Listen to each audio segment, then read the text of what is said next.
Ezequiel, capítulo 37 e versículo 4. Agradeço ao pastor Fabrício, segundo pastor da igreja. Também deixo aqui um abraço ao pastor dessa igreja, pastor Luiz Smith, também os demais obreiros. Deus abençoe a todos, servo de Deus, servo do Senhor também, a igreja de modo geral. Ezequiel 37, 4. Diz assim o texto bíblico: Então me disse: profetiza sobre esses ossos. E disse-lhes: ossos secos, ouvi a palavra do Senhor. Amém? Tomai assento, por gentileza, nesta noite tão linda e maravilhosa que o Senhor tem nos dado pela sua infinita misericórdia. Amados irmãos, como eu disse, esse texto bíblico é um texto muito conhecido de todos aqueles que amam a palavra de Deus. Hoje à tarde, quando estava estudando esse texto, estava me lembrando que no Antigo Testamento, na Antiga Aliança, como é de conhecimento de todos aqueles que estudam a palavra de Deus e a forma como o Senhor usava as pessoas e os seus servos no Antigo Testamento, Deus, e é sempre bom relembrar isso, Deus usava 3 classes de pessoas para cumprir os seus propósitos aqui na terra e com o seu povo Israel. A primeira classe de pessoas eram os reis, e os reis eles tinham uma função muito importante, era governar com sabedoria, e os reis eles não podiam acumular riqueza e não casar com muitas mulheres e que não fossem mulheres estrangeiras. E quando nós passamos a estudar a história dos reis de Israel, nós percebemos que eles não cumpriram esses requisitos e falharam nisso, com raras exceções. Depois nós temos a segunda classe de pessoas, que eram os sacerdotes. Os sacerdotes tinham a função de interceder pelo povo, uma função muito importante. E a terceira classe de pessoas eram os profetas, que recebiam a revelação de Deus e transmitiam para o povo. E muitas vezes essa revelação, essa mensagem que o profeta recebia de Deus para transmitir para o povo, era uma exortação, e era uma função muito importante. E eu sempre gosto de citar um texto para resumir a tamanha e importante, meu amigo Rafael, meu amigo Hermes Viana, para resumir essa tão grande função, importantíssima função do profeta no Antigo Testamento, na história de Israel. Está lá no livro do profeta Amós, capítulo 3, versículo 7, que diz assim o texto bíblico: certamente o Senhor Jeová não fará coisa alguma sem antes revelar o seu segredo a seus servos os profetas. Tamanha era a importância dos profetas. Agora, uma coisa que eu quero destacar e salientar nesta noite, diante da revelação que em breves minutos eu quero entregar aqui nesta noite, é que os profetas muitas vezes, na maioria das vezes, eles não eram aplaudidos, eles tinham uma árdua, uma difícil missão, e as profecias que eles entregavam eram circunstâncias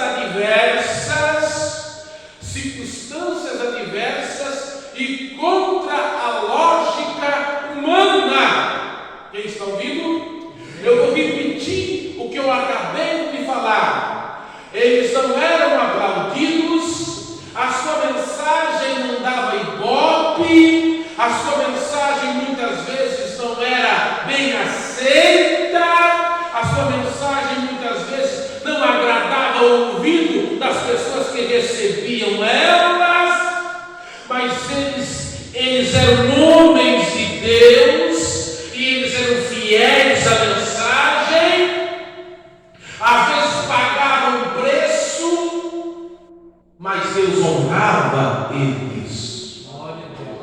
Então, nesses breves minutos que me restam, eu quero pregar sobre o tema profetizando contra situações adversas e contra a lógica. Quem quer ouvir a revelação de Deus? O tempo não me permite falar de todos os textos bíblicos e de todos os profetas que eu me lembro agora, que profetizaram contra situações adversas e contra a lógica humana. O primeiro que eu me lembro aqui, que profetizou contra uma situação adversa, é o profeta Amós. Se não vejamos, se você quiser me acompanhar, ou apenas ouça, fique à vontade, você está na casa do Pai. Se não vejamos, Amós, capítulo de número 7, e versículos 14 e 15. Olha, o profeta Amós, que é um profeta menor, Amós capítulo 7, versículos 14 e 15, olha só que interessante esse texto. Amós, só para você saber, ele era um profeta oriundo de Judá. Amós era um profeta oriundo de Judá, da pequena aldeia de Tecoa, das montanhas de Judá. Ele era um agricultor, um homem da roça, um homem simples, que não recebeu formação das escolas dos profetas, mas Deus chamou ele, porque quando Deus chama, Deus capacita. Quando Deus chama, não tem homem na terra e demônio no inferno que impeça o chamado de alguém que é chamado pelo Senhor. E qual foi a missão de Amós? Profetizar para as 10 tribos rebeldes do norte, para Israel, cuja capital era Samaria. E o Jeroboão II reinava, e havia uma falsa prosperidade, e nem sempre a prosperidade é sinal de bênção, hein? Muita gente enganada aí, às vezes a prosperidade e a bênção nem sempre é. E ali havia os sacerdotes que não eram da tribo de Levi, e havia um santuário ali, tanto em Betel, um santuário ali, uma idolatria ao bezerro de ouro. E o Amós foi levado a profetizar ali em Betel, ao santuário idólatra. O Amós foi profetizar contra a casa de Jeroboão e contra a idolatria. E quando Amós estava profetizando, o Amazias, o sacerdote, ele chegou para Amós e disse: olha, o teu lugar não é aqui. A tua profecia, profeta, não é bem-vinda aqui. Vai para a tua terra, vai para a tua casa. Nós não queremos ouvir a tua profecia, nós não queremos ouvir você, profeta. Aí olha só, se você está com a Bíblia aberta aí, ou apenas ouça Amós capítulo 7, versículo 14 e 15. E respondeu Amós e disse a Amazias, isso aqui é tremendo, irmão. Olha o que o homem de Deus diz, pastor Fabrício: eu não era profeta, nem filho de profeta, mas roeiro e cultivador de sicômoros. Mas o Senhor me tirou de após o gado e me disse: vai e profetiza ao povo de Israel. Ou seja, eu tenho um compromisso com Deus.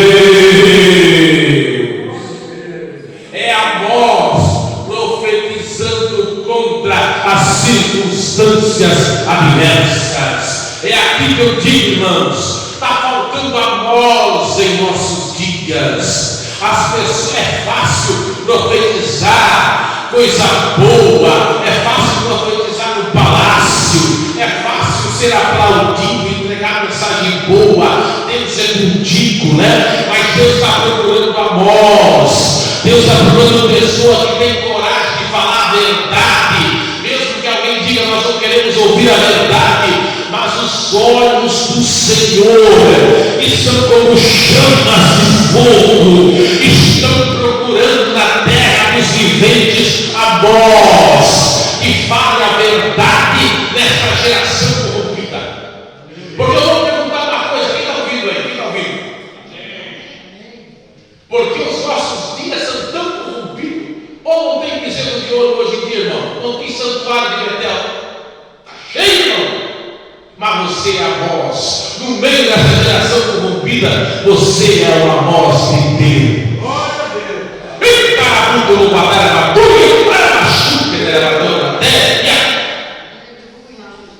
Estou pregando sobre profetizando contra circunstâncias adversas e contra a lógica. Mas eu encontro um outro profeta também que profetizou contra situações adversas. Esse aqui é mais conhecido. Está lá no 1 Reis. Isso aqui é uma passagem que eu gosto muito, que me veio à mente hoje. O Senhor, o Espírito Santo, me fez lembrar, Rafael, meu amigo, pastor Fabrício. Está lá em 1 Reis, capítulo 22, e o versículo 28. Vamos, se você quiser me acompanhar, apenas ouça, fique à vontade. 1 Reis, capítulo 22 e versículo 28. Você conhece, já ouviu falar dele. Esse aqui também é um profeta, homem de Deus, que profetizou contra a circunstância diversa. 1 Reis, capítulo 22 e versículo 28. E disse Micaías, você conhece, né? Quem ama a palavra conhece. Se tu voltares em paz, o Senhor não tem falado por mim. Disse mais, ouvi todos os povos. Só para resumir aqui, o Acabe, que era terrível, rebelde, ele recebeu a visita do Josafá, que era homem de Deus. Só que Josafá cometeu um erro, se juntou com a treva, e luz não anda com a treva. É um conselho para você que é luz, não se junta com a treva, E o Acabe disse assim: vamos para a batalha em Ramote de Gileade contra o rei Ben-Hadad, o rei da Síria. E o Josafá disse: vamos. Só que o Josafá era crente, e o crente busca a orientação de Deus, sim ou não? Aí o Josafá disse assim: tem profeta aí? E o Acabe tem um sorriso amarelo. E o Acabe: eu tenho 400 profetas aqui. Tem profeta que não falta, tudo profeta comprado, profeta de carteirinha que só profetiza coisa boa. Tem um profeta que não falta aqui. É só aquele que diz: o Senhor é contigo, camarada desviado. O Senhor é contigo. Tudo profeta que profetizava coisa que o Acabe gostava. Aí começaram aqueles profetas, né? Tudo profecia encomendada. Quem está ouvindo? Quem está ouvindo? Era uma fileira de profetado, de revelamento. Vai, Acabe, que Deus é contigo. Acabe estava desviado. Vai, Acabe, que Deus vai te entregar a morte de Gileade. Entrega já. Aí o Josafá, que era crente, né? Começou a coçar a cabeça. Isso aí está me cheirando mal. Aí o Josafá perguntou para o Acabe: não tem outro profeta, não? Aí o Acabe fez uma cara feia: tem-se, mas só fala coisa ruim. Aí o Josafá chama esse. E o texto nos leva a crer, irmão, que o Micaías, o texto nas entrelinhas nos leva a crer que esse Micaías, possivelmente, ele estava preso por falar a verdade. Mas é melhor estar preso por falar a verdade, mas com a presença de Deus, no que no palácio comendo picanha sem a presença de Deus. Não é verdade? É melhor estar no deserto com a presença de Deus do que no palácio desviado sem a presença de Deus. Aí alguém foi buscar o Micaías, e o mensageiro do capeta que foi buscar o Micaías disse: olha, ô Micaías, tem 400 profetas profetizando uma profecia mais bonita que a outra. Vê se tu entrega uma profecia que nem eles lá. Vê se tu entrega. Aí o Micaías, ei, quem está ouvindo? Quem está ouvindo? Micaías era homem de Deus. Micaías olhou para o mensageiro e disse: aquilo que o Senhor colocar nos meus lábios, eu vou falar. Aquilo que o Senhor colocar nos meus lábios, eu vou entregar. Ei, profeta que é profeta, ele não muda a mensagem, ele entrega aquilo que Deus coloca, ele é fiel à revelação de Deus. Aí ele chega, ele é irônico, ele chega assim, lá está o Acabe. Aí ele chega e diz: vai, Acabe, que Deus é contigo. Vai, Acabe. Deu Acabe, entrega logo. Para de palhaçada, Micaías, entrega logo. Aí ele entrega uma revelação tremenda.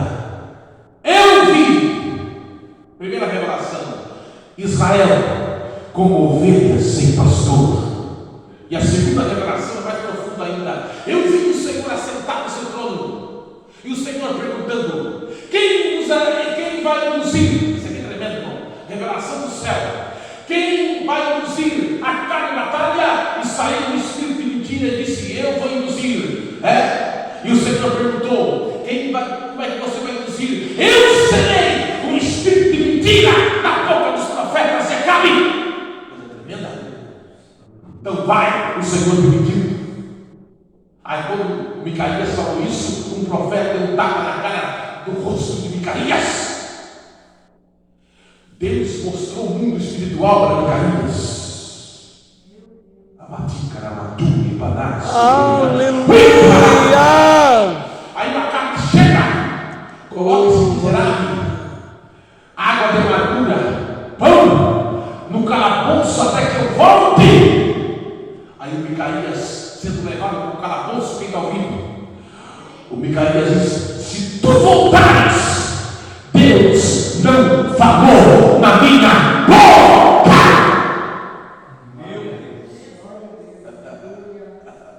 Aí o Acabe, ele sabia que Micaías era homem de Deus. O Acabe disse: ó, eu vou disfarçar. Vou me disfarçar. Porque o rei da Síria quer matar eu vou disfarçado. Se disfarçou, ele não foi de rei, ele foi disfarçado. E o rei da Síria disse: eu não quero matar grande nem pequeno, eu quero matar o Acabe. O Acabe se disfarçou, mas não adianta se esconder de Deus, porque de Deus ninguém se esconde. Os olhos de Deus são como chamas de fogo. Aí o texto diz que a batalha estava monótona. Um soldado pegou a flecha. O rei da Síria quer matar o Acabe, né? O rei de Josafá quase morreu, porque eles confundiram o rei de Josafá com o Acabe. Deus livrou, quase que o Josafá morre no lugar do Acabe. Aí diz que esse soldado anônimo, desconhecido que Deus usou, ele lança a flecha. Aí quando ele lança a flecha, por acaso, naquele dia, surgiu, quem está ouvindo? Surgiu, não a flecha, não o míssil teleguiado, mas a flecha teleguiada, destino Acabe, atingiu Acabe mortalmente, para para se cumprir a profecia de Deus. Por quê? Deus usa os seus servos que profetizam em circunstâncias adversas para honrar a palavra do servo de Deus.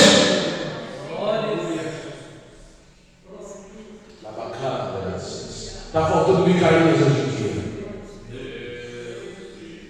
Está faltando homens como Micaías. Aleluia. Homens que falem a verdade e que não importa que ir para o calabouço. E agora, para terminar a mensagem, que a hora já vai dar 9 horas, eu venho em Ezequiel. Ezequiel, vocês sabem que ele, assim como Daniel, eles foram levados para a Babilônia. Enquanto Jeremias profetizava em Jerusalém, Daniel e Ezequiel profetizavam na Babilônia.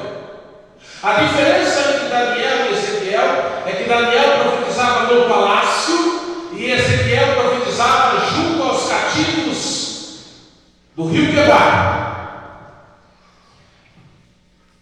Ezequiel viu nos capítulos 10 e 11 do seu livro a glória saindo da cidade e do templo de Jerusalém. Ezequiel, no capítulo 22, no versículo 30, ele viu Deus clamar na cidade: busquei dentre eles um homem que estivesse na brecha perante mim, para que eu não destruísse, mas a ninguém achei. E por Deus não achar ninguém, Deus destruiu a cidade de Jerusalém. Ezequiel perdeu a sua mulher, ele ficou viúvo, e Deus disse: não chora, porque da mesma forma que eu não chorei por Jerusalém, você não vai chorar pelo amor, pela sua mulher, como símbolo. Pensou?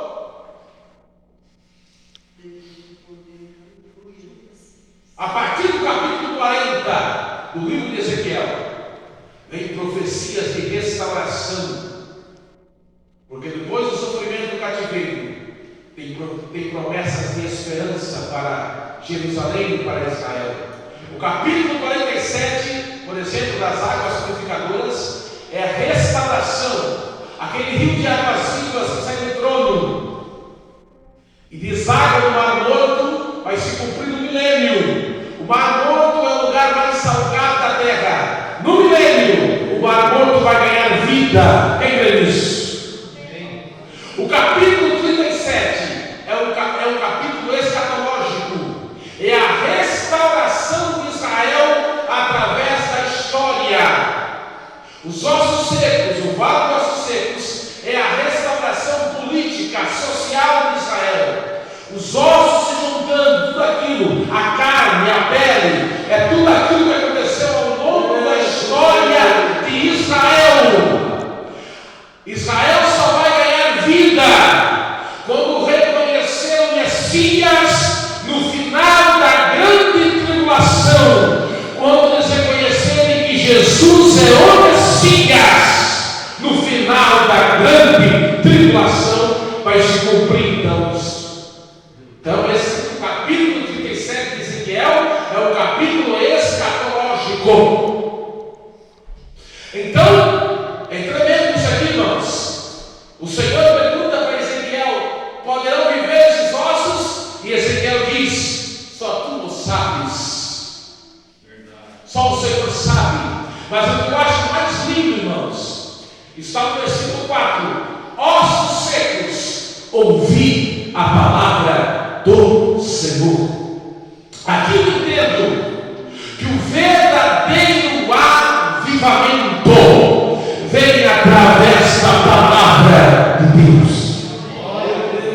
Eu estava comentando com o pastor Fabrício, com o meu amigo Edson Viana e com o meu amigo Rafael, e nós vamos começar agora, no próximo trimestre, domingo agora, e uma das lições vai falar sobre que esse mundo de relativismo esse mundo que luta contra o cristianismo, ele luta contra a palavra de Deus, luta contra a inerrância da palavra de Deus. E nós não podemos de forma alguma negar a inerrância e a veracidade da palavra de Deus, porque o verdadeiro avivamento vem através da palavra do Senhor, vem através deste livro que tem o poder de transformar o homem em uma nova criatura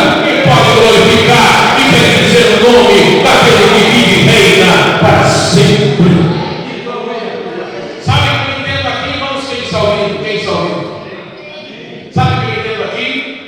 Ezequiel profetizou contra a lógica. A visão era horripilante. A visão parecia, pastor Luiz, prazer imenso de Deus, Senhor. A visão era horripilante. A visão parecia de um filme de terror. A visão daquele vale de ossos secos, daquelas caveiras, daqueles esqueletos. E o Senhor, por repetir o que eu falei, o Senhor pergunta para Ezequiel: pode viver esses ossos? E Ezequiel diz: Senhor, tu sabes. Mas Deus manda Ezequiel profetizar. E sobre a palavra de Deus, Ezequiel profetiza, e o Espírito de Deus, aqueles ossos começam a se juntar pelo poder da palavra e pelo Espírito de Deus. A lógica humana dizia não pode viver. A lógica humana, a razão humana não, mas pelo poder da palavra, pelo poder do Espírito de Deus, aqueles ossos se viveram. Então nessa noite, quem sabe na lógica humana, quem sabe na visão humana, não há mais jeito para o teu problema, para a tua situação, mas pelo poder da palavra de Deus, pelo poder do Espírito de Deus, a situação vai mudar, a circunstância vai mudar, porque o Espírito Santo faz a obra, a palavra de Deus muda a situação.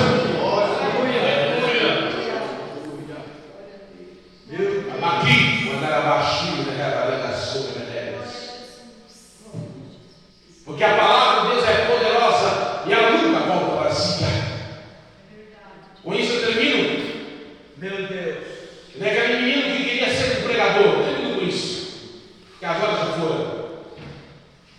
E ele se converteu, ele sempre falava para o pastor: pastor, eu quero pregar a palavra. E o pastor disse: se você quer pregar a palavra, então você vai orar a semana inteira, vai estudar um texto, e domingo à noite você vai pregar, mas você vai jejuar, ler e vai pregar domingo à noite. E aquele jovem, então, ele estudou, orou a semana inteira para pregar domingo à noite no culto. Quando ele chegou domingo, jejuando, orando, e Deus tinha dado uma mensagem muito linda, uma mensagem evangelística para ele pregar. E ele não via a hora de domingo à noite pregar aquela mensagem. Quem está ouvindo? Quem está ouvindo? Amém. Quando ele chegou domingo à noite para pregar, aí quando ele ia pregar à noite, naquele domingo, chegou um pastor visitante, amigo do pastor dele, tem um pastor com muito carinho, muito bem, disse: meu jovem, fica pronto domingo, porque o pastor amigo meu deu a cidade dele visitar, e eu vou dar uma oportunidade que ele veio de longe. Não fica triste com o pastor?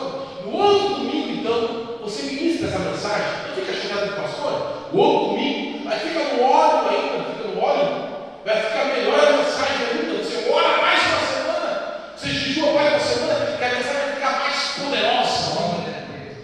Só que ele ficou triste, foi para casa e orou ao Senhor: Senhor, eu orei, jejuei, né? Aí o Espírito Santo falou com ele, né? Mas quem sabe a mensagem não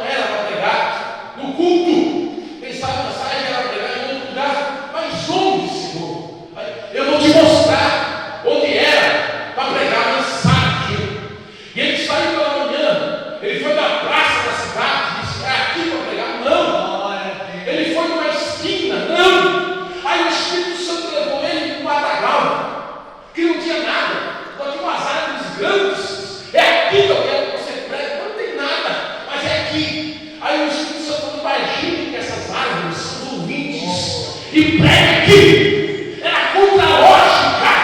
Era que nem Ezequiel contra aquele vale. Mas é aqui que eu quero que você pregue. E ele começou a pregar, imaginando que aquelas árvores fossem os ouvintes, Rafael. Árvore dura de coração, bem glorificado, mas ele pregava. Uma mensagem evangelística.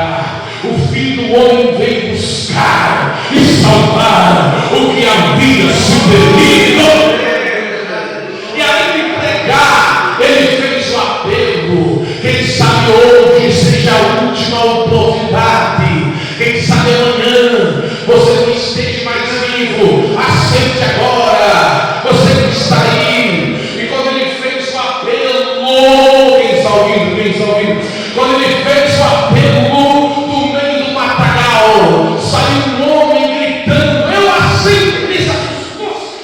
Ele se assustou. Meu Deus, o que é isso? Não, olhe por mim. Eu sou um bandido fugindo da polícia. Eu estava escutando